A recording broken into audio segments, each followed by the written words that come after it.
It was the home of one of the nation's biggest Navy shipyards.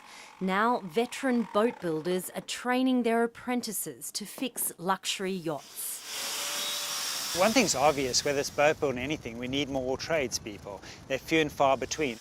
20-year-old Tyrone Blim is one of the new generation training in his dream job.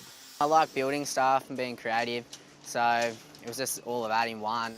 This local TAFE in Newcastle used to train young apprentice shipbuilders. Now, students must travel hours down the coast to Sydney for their classes. It's like $20 to get down there and back. So yeah, that's, especially on apprentice wages, that's a lot of money.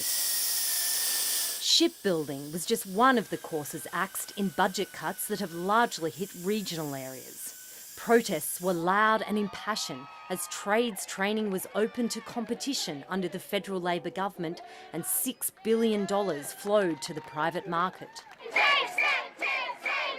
Private providers have mushroomed, have grown exponentially, have made monstrous profits and have colonised areas that can be taught very cheaply. Market share of the TAFEs plummeted.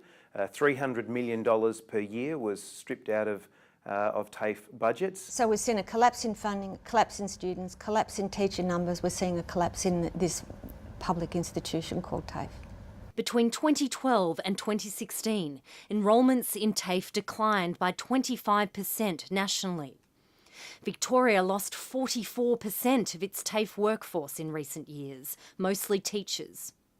In New South Wales, it was 35%, 25% in Queensland and 17% in South Australia. State governments are fighting to reverse the trends. Newly graduated machinist Melinda Jeffrey is one of the faces of a new Victorian government campaign that aims to restore TAFE's reputation. Before Melinda was an award-winning technician, her journey started with the best qualifications. I've got a qualification, I've got a full-time job, and I've been able to, purchase a house. The federal government has reformed the widely rorted student loan scheme. We have a stabilised system. We have restored some degree of market share.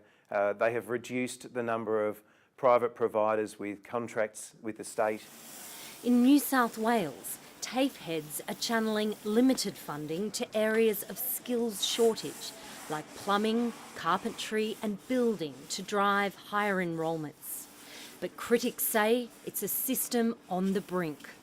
It is an existential crisis. That is the point we are at with the TAFE system in Australia today is a question about whether we want a TAFE system. I mean, the universities are churning out the lawyers and accountants and everything else.